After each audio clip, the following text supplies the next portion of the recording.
Heute, am Montag, den 23. April 1945, ich, die SS-Aufseherin Herta Bothe, bin seit dem 1. März 1945 im KL Bergen-Belsen.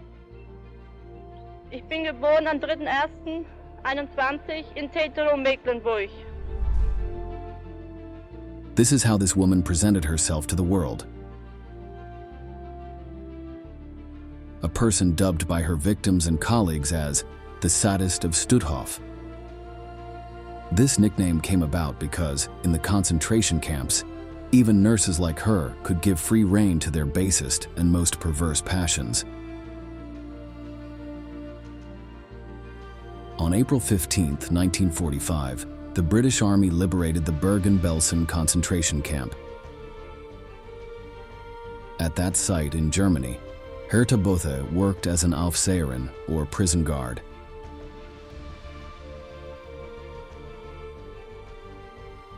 However, her interests were far removed from guarding the inmates, as the sadist would beat, kick, and even shoot them at the slightest carelessness or mistake.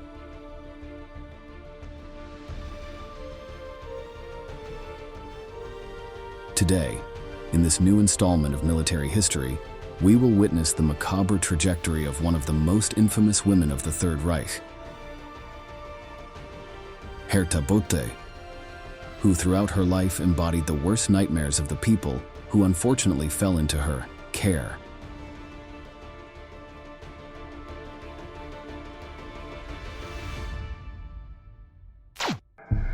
Während wir Sie durch dieses Lager führen, müssen Sie sich zwei Dinge von Augen halten. Erstens, dass wir, die Engländer, bereits 10 Tage hier gewesen sind. Wir hoffen, alle Toten aus den Baracken fortgeschafft zu haben.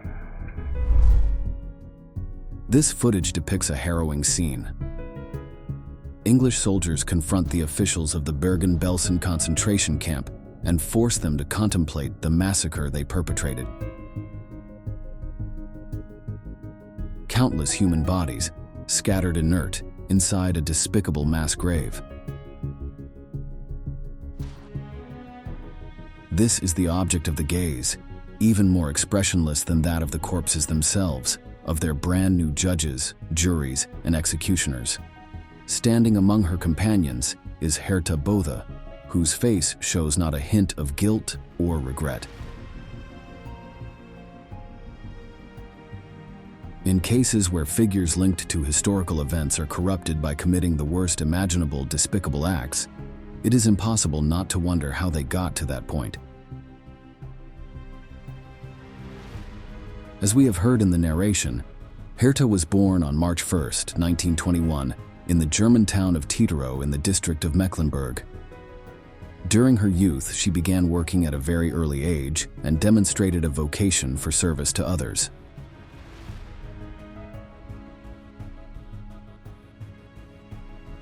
Unlike the other detention camp workers she would later meet, Herta knew how to read and write.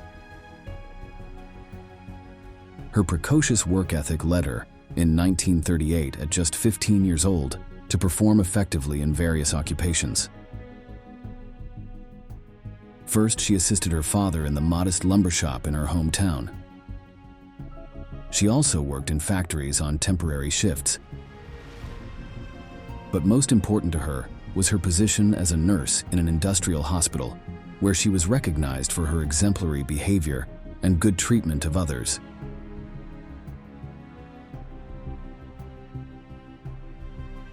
During 1939, a fundamental change occurred in Herta's personality when she became involved with the League of German Women. She decided to apply of her own free will, seeing in that institution a series of strong traditions on which to base her future. In any case, the greatest incentive was that the organization only accepted female citizens of German origin, Aryan appearance, and without genetic abnormalities. These requirements upheld the ideals of racial supremacy aligned with National Socialist ideology. Herta Bothe, in turn, stood out for her athletic abilities. These skills displayed a dynamic and vital temperament, which did not go unnoticed by her superiors' examinations. All this earned her a recruitment as a guard at the Ravensbrück confinement camp, a name that literally means Raven's Bridge. After a month, she was trained to join the center's supervisory staff. There, she was able to interact with people similar to her own, such as Irma Gries and Dorothea Binz. These women were known for being the most depraved guards in the entire extermination camp. Her gruesome crimes against humanity would be judged, a few years later, under the full force of justice. In her company, Herta shared her passion for torture and the torment of the defenseless prisoners of the facility. After spending a full month in Ravensbrück, Herta was assigned to her first official assignment, Stutthof. The concentration camp there was located near Danzig, east of Gdansk, Poland. There she would begin to forge her infamous reputation as a prison guard. Regarding the unimaginable atrocities that would occur there, an aging Herta, devoid of any remorse, stated the following. Ich weiß nicht, wie ich das beantworten soll. Habe ich einen Fehler gemacht? Nö. Der Fehler ist schon, dass ich das KZ war. Aber ich musste hier rein, sonst wäre ich selber reingekommen. Das war mein Fehler. In einer Hinsicht. The absolute level of denial into which Herta Bothe sank, never to be able to emerge, is both unprecedented and chilling to the ears.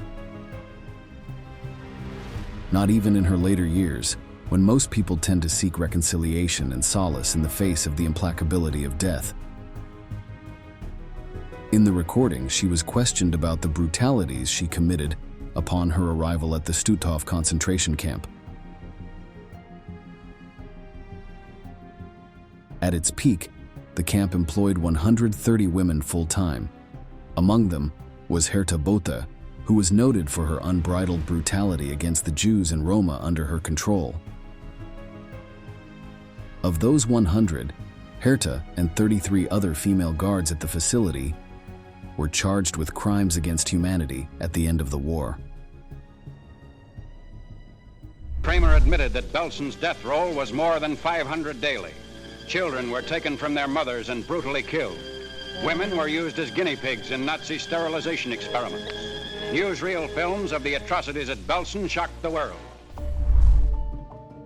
A compelling example of this was the testimony of Therese Moses, a Romanian author and survivor of the Stutthof camp. She explained in her book, Remaining Human During the Holocaust, that they beat us with all their might as we passed through the gate. We were so afraid of the beatings that we preferred to jump from the window.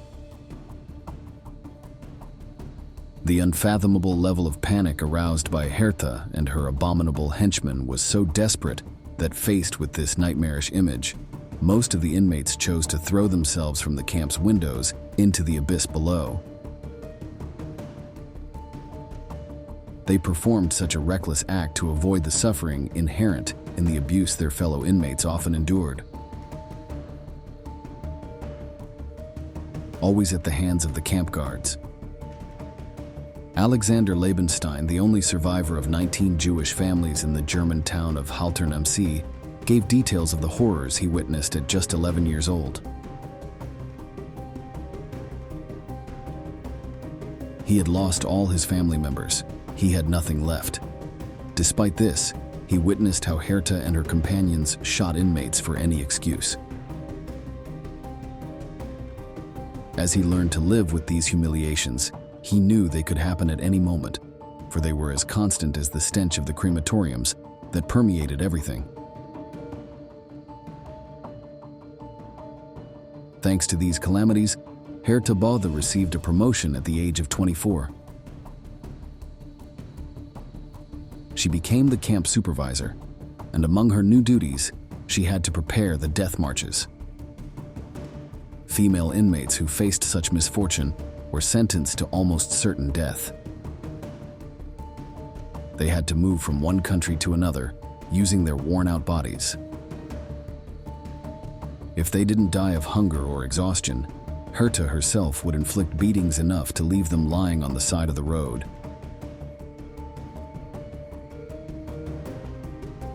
As if that weren't enough, a 600-kilometer detour was arranged on the route to the Bergen-Belsen camp, leading to Auschwitz-Birkenau.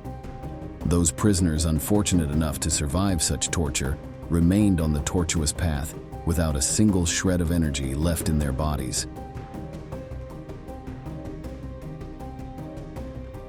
The extreme fatigue to which they were mercilessly subjected caused them to exclaim howls of ineffable suffering.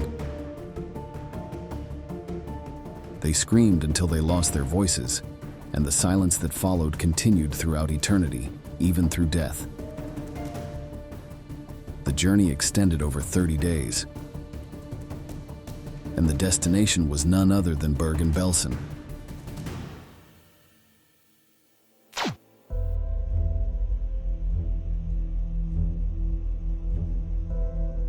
The Bergen-Belsen camp was inaugurated in 1935 as an internment camp, where critics of the National Socialist Party were confined.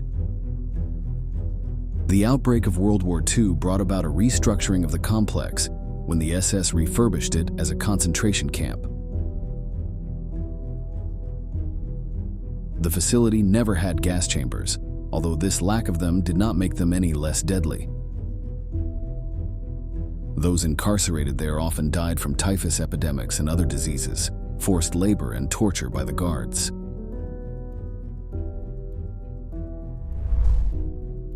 Herta Bothe served as supervisor there. Her regular duties included supervising the public baths, preparing pig food in the kitchen, and overseeing the Women's Wood Search Brigade. For the latter,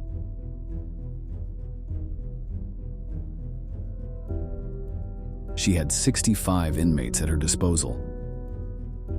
However, Herta's priorities were different and related to satisfying her perversions. The 17-year-old Wilhelm Grunwald was a native of Czechoslovakia. He had the opportunity to testify at the Belsen trial on September 17, 1945, as a camp survivor. He was sworn in before the entire courtroom and recounted a chilling event that would mark him for the rest of his life. I saw several very weak inmates carry a food container from the kitchen to the block.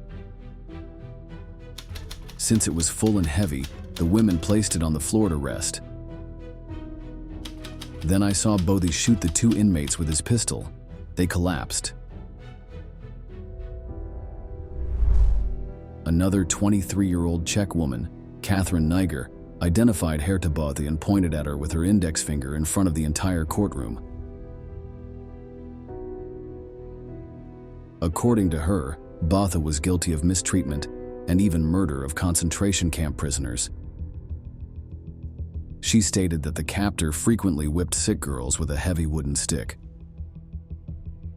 Another key aspect was that Niger was forced by the Nazis to count the number of inmates who died each day. Based on her calculations, there were between 15 and 20 deaths per day. This indicated that between January and March 1945, there were 349 deaths in that camp of horror. Catherine asserted that the SS did not record all cases and that many bodies were left in the open. Under these circumstances, the number could have risen to 900 women massacred during that period. 18-year-old Sala Schifferman worked in the kitchen at the extermination camp. She described with great sadness how Herta Bothe had beaten one of her friends to death. The reason was that she had eaten some turnip peels the unfortunate woman had found on the floor. During the act, the Stutthof sadist shouted at the top of her voice, I'll beat her to death." Concluding her recollection, Schifferman bitterly stated, "Bothe ordered me and other girls to take the body to a room in the block next to the hospital, where all the corpses were placed. The girl had been murdered. Not only did her victims testify against the Stutthof sadist, but many of her comrades also testified against her. Herta Ehlert was a German woman working in sales. Although after her time at Ravensbrück, she became a co-worker of Herta Bothe. Ehlert accused her without being able to look her in the eye, maintained what she had stated in the other statements, and added that Herta was lying about what she actually did in Bergen-Belsen. Hela Goldstein was the first Holocaust survivor to provide audiovisual testimony just 9 days after being liberated from Bergen-Belsen. This is what she said on that occasion. Ich bin angekommen hier und in schreckliche Bedingungen. Wir waren 1500 in einem Zimmer. Sehr schmutzig und sehr gedrängt haben wir sich. Und ohne Essen, ohne Wasser. Und 5 Minuten bevor unsere Kameraden, die Engländer, hineingekommen in unser Lager sind, haben die deutschen Verbrecher uns gewollt herübernehmen zu die Typhuskranke und die haben uns ausgezogen, ganz nackt und alles weggenommen und dort wollten die uns überlassen. Revelations of this nature were heard by everyone present during the trial. Herta also paid attention, but she never flinched. Among the many accusations, there were also statements in favor of Bothe. Charlotte Klein, a laboratory assistant, stated that she had been the defendant's roommate and had never seen her hit anyone or carry a gun. Thus, it was Herta Bothe's turn. Her entire argument was based on denying the witnesses' arguments. One of the few things she wanted to acknowledge was having beaten prisoners on very isolated and specific occasions. She put it this way: "Yes, I did it with my hands because they stole wood and other things. I've never hit anyone with a stick, a piece of wood, or a rubber truncheon.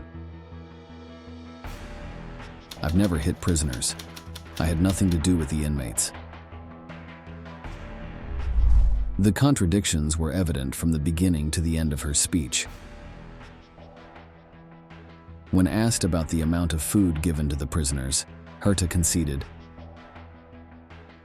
"I couldn't say it was too much for them."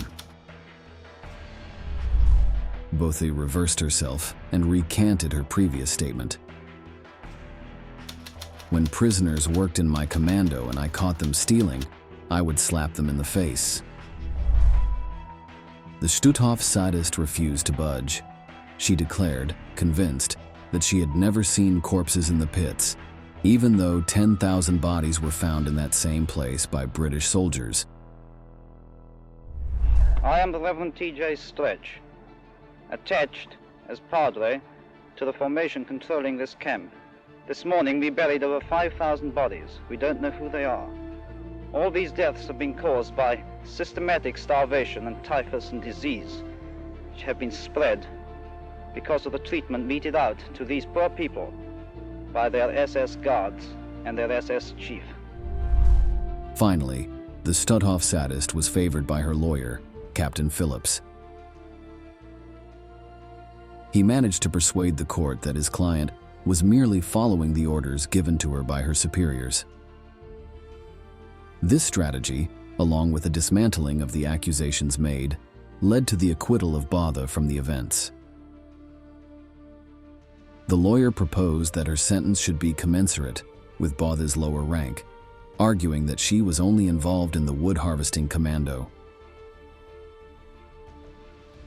Even so, on November 17, 1945, Herta Bothe was found guilty of committing war crimes in Bergen-Belsen between October 1st, 1942 and April 30th, 1945. The torture and murder of civilians were against the war codes. The sentence was 10 years in prison. On December 22, 1951, after 6 years of captivity in Celle prison, Herta received a benefit from the British government. She was released for good behavior. Some sources indicate that Herta Bothe was able to rebuild her life outside of her Nazi past. She was able to marry and even change her surname to Lange. In 2009, documentary filmmaker Maurice Philip Remy interviewed the Stutthof sadist. Herta Bothe was 79 years old and lived in a simple house in northwest Germany. The report was titled Holocaust. The conclusion Remy reached after that conversation was published by The Sun. She had horrible memories of the concentration camps, but she couldn't make sense of her role in them. She had no remorse. She couldn't understand what she had done wrong. She felt she was a victim. Let's finally listen to the same words Herta heard after the liberation of the Bergen-Belsen concentration camp by British troops. They contain something Bothe never wanted to understand: the extent of her responsibility for the most despicable genocide in history. Sehen vor ihren Augen einige der Söhne und Töchter, die einen kleinen Teil der direkten Verantwortlichkeit für diese Verbrechen tragen, die sie ihrem Führer erlaubt haben, diesen himmelschreienden Wahnsinn auszuführen. Sie, die sie sich über diese entarteten Triumphe nicht genug tun konnten. Now, after delving into the gruesome history of the Stutthof sadist and her depravities, it's time to say goodbye. Thank you so much for staying with us until the end. We look forward to seeing you again in our next video.